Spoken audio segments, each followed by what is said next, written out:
So today we want to look at solving quadratic equations using a method that we call completing the square. And I have some steps there outlined above.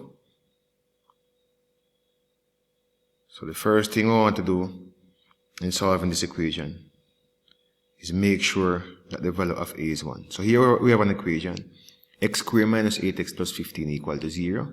So I want to first make sure the value of a is 1. What's a? A, remember, a is the coefficient of the x squared, or the term that is squared. And x squared is the same as 1x squared. So in this case, the value of a is already 1, so we don't need to trouble that. We're also told to move the constant to the right of the equal sign. What's the constant? 15. So we want to move 15 to the right.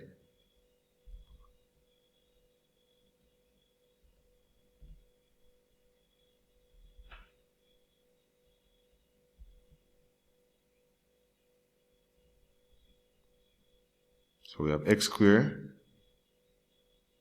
minus 8x. And technically what you're really doing is subtracting 15 from both sides, right? So 15 from the left hand side leaves nothing. And then 0 minus 15, so negative 15. So move the 15 over, it becomes negative 15. The next thing you want to do, divide the value of b. What's the value of b?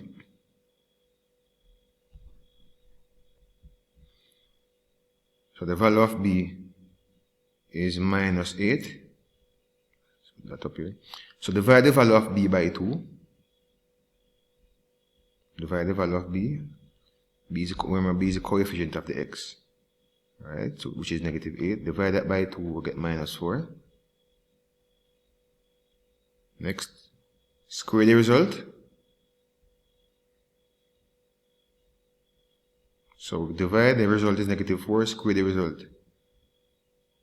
And so when you square the result, we get 16. And then we add it to both sides. So we add 16 to both sides. Alright, so this is x squared minus 8x plus 16. So 16 to the left hand side. And then we add 15 to the right hand side. 16, sorry, to the right hand side.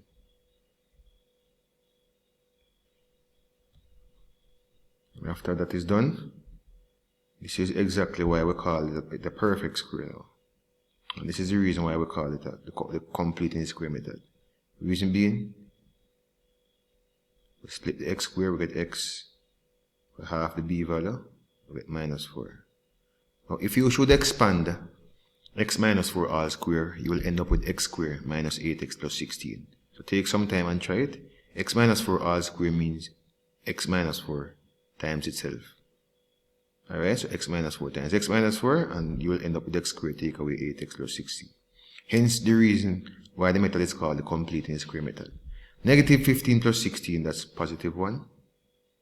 And then now, we take the square root of both sides. That's the next step. So root both sides.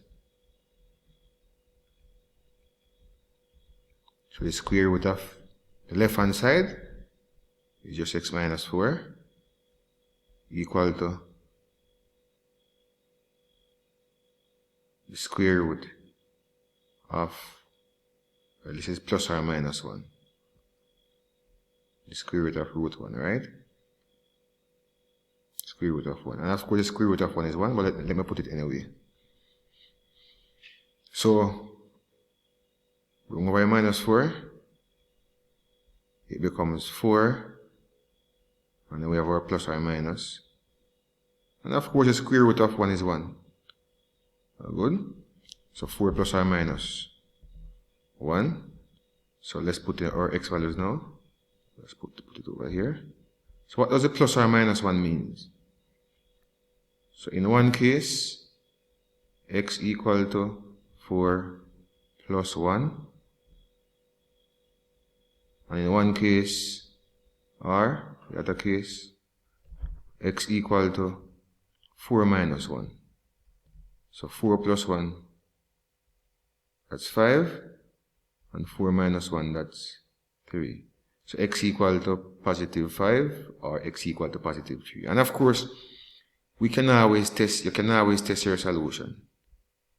Easily. Let me just test one of them. If I test in the positive, let me test the positive 5.